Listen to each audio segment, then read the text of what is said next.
अल्हम्दुलिल्लाहि रब्बिल आलमीन वस्सलातु वस्सलामु अला सय्यिदिल मुरसलीन व अला आलिहि व अस्हाबिहि व अज़वाजिहि व ज़ुर्रिय्यतिहि अजमाइन। आपसे मेरी गुजारिश है कि आप में से जो मेरे साथ दुरूद इब्राहिम में शामिल हो सके। अल्लाहुम्मा सल्लि अला मुहम्मद व अला आलि मुहम्मद कमा सल्लैता अला इब्राहिम व अला आलि इब्राहिम इन्नका हमीदुम मजीद। अल्लाहुम्मा बारिक अला मुहम्मद व अला आलि मुहम्मद कमा बारकता अला इब्राहिम व अला आलि इब्राहिम इन्नका हमीदुम मजीद। आज की ये इंतहाई खूबसूरत तकरीब जो सरदार अमजद यूसुफ साहब और चौधरी परवेज़ अशरफ साहब ने मुनक्किद की, इस तकरीब में मौजूद इंतहाई काबिल एहतराम फैसल करीम कुंडी साहब गवर्नर KKP के, इंतहाई काबिल एहतराम सीनियर रहनुमा पाकिस्तान पीपल पार्टी चौधरी रियाज साहब, इंतहाई काबिल एहतराम साबिक़ सदर व वज़ीर-ए-आज़म सरदार याकूब साहब, इंतहाई काबिल एहतराम स्पीकर कानून साज असम्बली आज़ाद कश्मीर जनाब चौधरी लतीफ़ अकबर साहब, वज़राए कराम, मशीर हुकूमत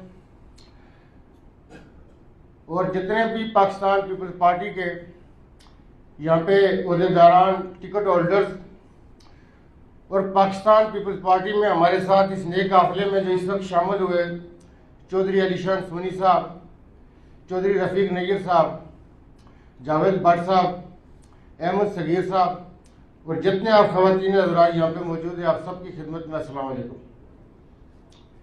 मैं चौधरी परवेज़ अशरफ साहब का और सरदार अमजद यूसुफ साहब का शुक्रिया अदा करना चाहूँगा कि उन्होंने इस इंतहाई खूबसूरत तकरीब का अरेंजमेंट किया कि जिसमें बाई एंड लार्ज अगरचा हमारी पाकिस्तान पीपल्स पार्टी की पार्लियामानी पार्टी का इजलास भी हुआ, उसमें भी हमें वेलकम कहा गया, उसमें भी हम शामिल थे।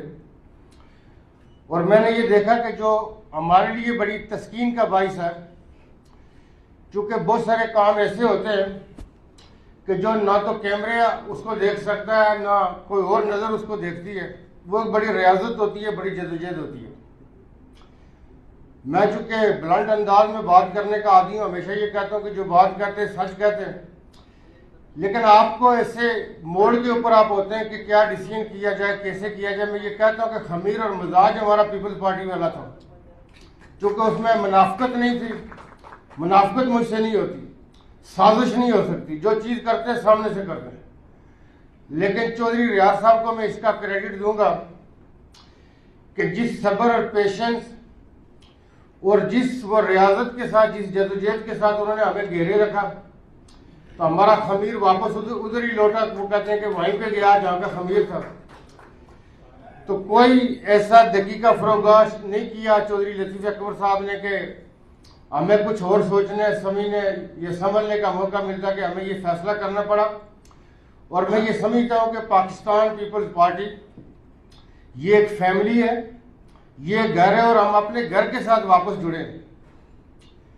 मेरे जो चाचा मेंबर असम्बली थे सरदार सगीर खान शहीद, वो भी उनकी जो सारी जिंदगी जो सियासत, उन्होंने सियासत का आगाज PSF के फोरम से किया।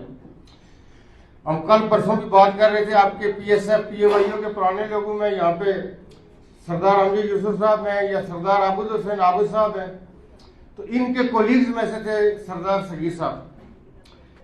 मैं अगरचा कोई मेरी लंबी लेगेसी नहीं है बहुत सारी पार्टियों के साथ, मैं पंजाब कैबिनेट में गया था बगैर किसी पार्टी के टेक्नोक्रेट बेस पे।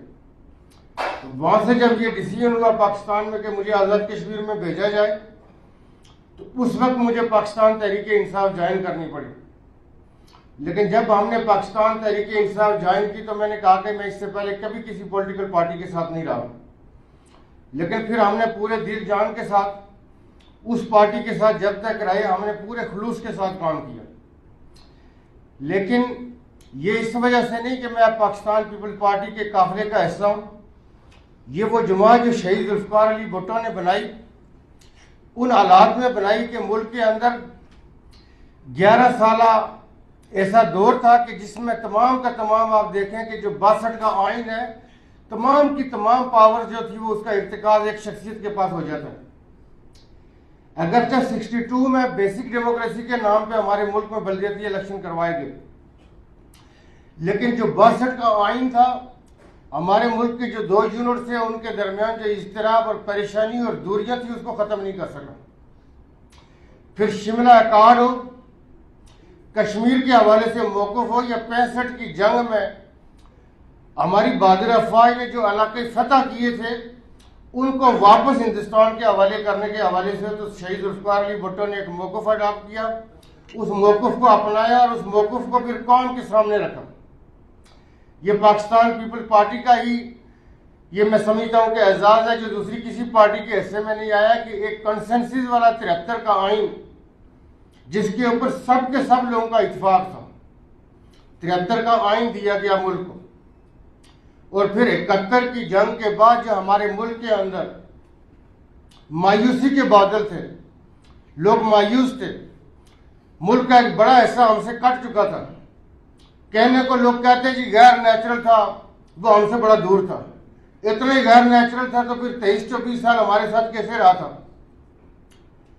इस पाकिस्तान के बनने में जो बंगालियों की कुर्बानियां थी, उस सारे अलम के वो सारे के सारे वही लीड करते थे बंगाली। इसलिए कि 38 में जो वेस्ट बंगाल की तहरीक चली थी, बंगालियों को ज्यादा एहसास था कि हिंदू हमारे साथ क्या करते हैं, हमसे ज्यादा उनको एहसास था। इन सारे हालात में शहीद जुल्फ़िकार अली भुट्टो ने इस कौम का न सिर्फ मोराल बुलंद किया, आम आदमी की पार्टी पाकिस्तान पीपल्स पार्टी जो है ये आम आदमी की पार्टी है, आम आदमी की आवाज़ है। आम आदमी को उसको आवाज़ दी गई कि तू अपने हक के लिए बात कर सकता है। इससे पहले 60s में हमारे मुल्क की 60% दौलत जो थी वो सिर्फ और सिर्फ 22 खानदानों के पास थी। अगर एक मुल्क की 60% दौलत जो है वो सिर्फ 22 घरों के पास हो तो बाकी काम किधर जाएगी, बाकियों का क्या बनेगा। तो आम आदमी को आवाज़ दी गई और मैं ये समझता हूँ कि उसके बाद जनरल ज़ियाउल हक का जो फिर जो 11 साल दौर है, उसके बाद जो सारी की सारी तहरीक थी, मोहतरमा ने जो इलेक्टोरल प्रोसेस होता है, इलेक्शन कॉन्टेस्ट किया और 1988 में पहली दफा मुस्लिम दुनिया की पहली खातून वज़ीर आज़म के तौर पे वो मुंतखब हुई। हम लंबी बात करेंगे आपके साथ इंशाअल्लाह मुख्तलिफ मौक़ों के ऊपर कि पाकिस्तान पीपल्स पार्टी ने किस किस दौर में किन नामसाइद और मुश्किल हालात में मुल्क का अलम थामे रखा। लेकिन 2007 में जब मोहतरमा की शहादत होती है 27 दिसंबर 2007 को, मुल्क उस वक्त एक तहरीक से दो चार था। 9 मार्च 2007 को चौधरी इफ्तिखार मोहम्मद चौधरी जो चीफ जस्टिस ऑफ पाकिस्तान थे वो सैक हुए और 27 दिसंबर 2007 को मोहतरमा की शहादत हो जाती है। तो उस वक्त ऑनरेबल प्रेसिडेंट पाकिस्तान जनाब आसिफ अली जरदारी साहब ने क्या कहा, उन्होंने कहा कि जमहूरियत सबसे बड़ा इंतकाम है। मुल्क की बका और मुल्क की सलामती के हवाले से पाकिस्तान पीपल पार्टी एक जंजीर है जिसने इस मुल्क को परोए रखा हुआ है, मुल्क को एक लड़ी के अंदर रखा हुआ है। तो जिस विजडम और मदबरानापन का आसिफ अली जरदारी साहब ने मुजाहरा किया, वो खुद आपने ये देखा कि वो पहले भी सदर पाकिस्तान रहे और आज फिर उस ओहदे के ऊपर है। इसलिए कि इसके लिए एक विजन चाहिए होता है कि कौम को कैसे जोड़े रखना है। जब मोहतरमा की शहादत हुई तो मुल्क की चूल्हे हिल गई थी, ये कोई आम सानिया नहीं था। लेकिन मैं ये समझता हूँ कि इसका क्रेडिट उनको जाता है। और पाकिस्तान पीपल्स पार्टी ने फिर जब 2008 में आए तो आपका 2008 तक कभी भी NFC नहीं हुआ था। तो ये भी आसिफ अली जरदारी साहब को क्रेडिट जाता है कि NFC करवाया। NFC है हमारा जो नेशनल फाइनेंस कमीशन, जिसमें सब सूबों को उनकी GDP रेशो प्रोपोर्शन के हिसाब से शेयर मिलता है। गलगित और आज़ाद कश्मीर को वेरिएबल ग्रांट मिलती है। गलगित और आज़ाद कश्मीर NFC का हिस्सा नहीं है, लेकिन हमारे जो चारों सूबे हैं उसका NFC करवाना यह भी आसिफ अली जरदारी साहब ने करवाया। एक जो चीज़ हम देख रहे हैं कि हमारी शमूलियत के बाद जो मुखालिफ पार्टियां हैं, जो दूसरी पार्टियां हैं, वो कुछ बिलो द बेल्ट सब स्टैंडर्ड हरकतों पे चले गए। मेरा ये ख्याल है कि जमहूरियत में, सियासत में एक ग्रेस होनी चाहिए, एक नॉवेल्टी होनी चाहिए। आप सियासत ज़रूर करें, आप मुखालफत ज़रूर करें, ये जमहूरियत का हुस्न होता है। कभी भी नहीं हो सकता कि मैं जो बात कहूँ वो सब उसके साथ एग्री कर रहे हो। लेकिन हमारा ये जो फैसला है, उनको ये लगता है कि वो पहले से ही, इंतखाबात में अभी काफ़ी टाइम है, लेकिन वो पहले से उन्होंने अपने आप को हारा हुआ समझ के वो हरकतें शुरू कर ली हैं जो मैं समझता हूँ कि जो एक ग्रेस और जो रेस्पेक्ट का लेवल होता है उससे वो गिर गए, उससे वो नीचे चल गए। आज भी हम ये कहेंगे कि पाकिस्तान पीपल्स पार्टी ने 2021 में, मैं उस वक्त पाकिस्तान पीपल्स पार्टी में नहीं था, आज़ाद कश्मीर में PMLN की हुकूमत थी, वफाक में पाकिस्तान तहरीक इंसाफ की हुकूमत थी। पाकिस्तान पीपल्स पार्टी ने 12 सीटें ली और एक special seat Pakistan Peoples Party के हिस्से में आई तो 13 सीटें हो गई। दूसरी बड़ी जमात के तौर पे पाकिस्तान पीपल्स पार्टी ने अपनी रिजिलियंस बरकरार रखी आज़ाद कश्मीर कानून साज असम्बली के अंदर। तो इस हवाले से और बाद जगहों पे जहाँ पे पाकिस्तान पीपल्स पार्टी के लोग हारे भी थे, उन्होंने बड़ा, मैं ये समझता हूँ कि काउंटेबल वोट लिया था, बड़े अच्छे वोट लिए थे। दो मुखालिफ हुकूमतों के खिलाफ अगर आप इलेक्शन लड़के इस पोजीशन में आते हैं तो PMLN की उस वक्त 21 में आज़ाद कश्मीर में हुकूमत थी, वो ज़्यादा सीटें ले लेते, उनका बड़ा क्राउड था, उनकी बड़ी PR थी, बहुत सारी चीज़ें हैं जिसको हम पब्लिकली शायद नहीं बयान कर सकते जो उनके हक में थी, लेकिन वो सीटें न सिक्योर कर सके। तो आज इतना वावेला और परेशानी क्यों है? तो इस वावेला और परेशानी को जमहूरियत के हुस्न में उनको बदलना चाहिए कि जमहूरियत का क्या तरीकाकार है, सियासियात हमें क्या सिखाती है, सियासियात में हमें क्या करना चाहिए।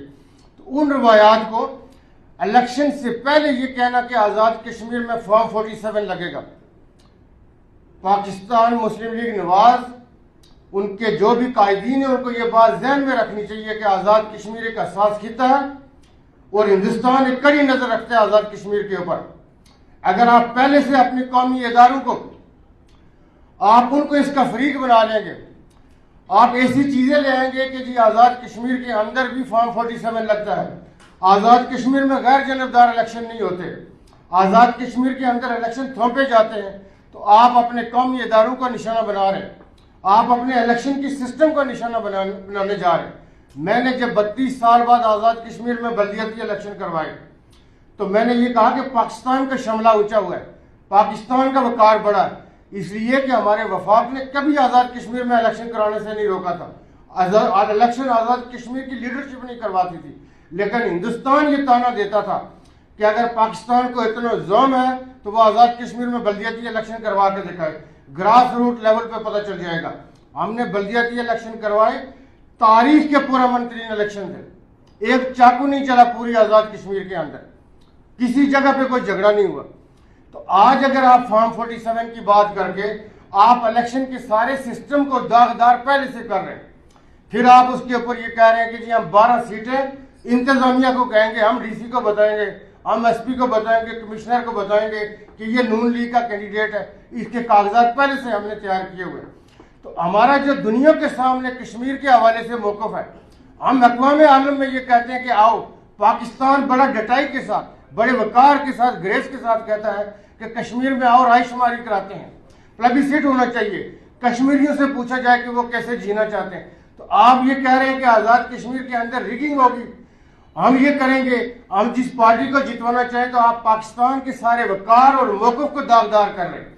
तो मैं ये समझता हूँ कि ये जो उनकी कोता अकली है, अपने अक्ल को हाथ मारें, आज़ाद कश्मीर की सिस्टम का निशाना न बनाएं, न हमारे कौमी इदारों का वो निशाना बनाएं, क्योंकि पाकिस्तान का एक वकार है। पाकिस्तान ने आज़ाद कश्मीर का वो स्टेटस बरकरार रखा हुआ है जो अक़वाम मुत्तहिदा सिक्योरिटी काउंसिल ने कहा था। आज़ाद कश्मीर का अपना सदर है, आज़ाद कश्मीर रियासत है पाकिस्तान की, वज़ीर आज़म है, सुप्रीम कोर्ट है। मकबूजा कश्मीर में हिंदुस्तान ने वो स्टेटस क्यों बरकरार नहीं रखा है? तो जो पाकिस्तान की 77 सालों में अचीवमेंट्स थी, PMLN आज़ाद कश्मीर की जो लीडरशिप है वो अपनी कम अकली की वजह से उसको दागदार करने पे तुली हुई है। इसलिए कि मकबूजा कश्मीर के हवाले से हमारा एक मौक़िफ़ है और पाकिस्तान खुले दिल के साथ हमेशा ये कहता है कि आओ हम रायशुमारी करते हैं, चूँकि सिक्योरिटी काउंसिल की रेजोल्यूशन में ये कहा गया है कि कश्मीरियों से पूछा जाएगा कि आप कैसे जीना चाहते हैं। कश्मीरी शुरू से ये कहते हैं कि हम पाकिस्तानी हैं, पाकिस्तान हमारा है, हम आज़ाद कश्मीर वाले भी ये कहते हैं कि हम पाकिस्तान हैं, इसलिए कि किसी नए स्लोगन की ज़रूरत नहीं। ये बनेगा वाला हमने नारा ख़त्म किया, इसलिए हमने कहा कि जो बन चुका है वो पाकिस्तान का हिस्सा है। हम ये कह रहे हैं कि हम पाकिस्तान हैं। 19 जुलाई 1947 को सरदार मोहम्मद इब्राहिम खान गाजी मिल्लत अलैहिर्रहमा के घर पे करारदाद करके कश्मीरियों ने यह फैसला कर लिया था कि हम पाकिस्तान का हिस्सा बनेंगे। तो फिर बनेगा वो जो आज़ाद होगा, जो बन चुका है वो पाकिस्तान का हिस्सा है, ये रियासत है पाकिस्तान की। इस हवाले से कोई दो राय नहीं है।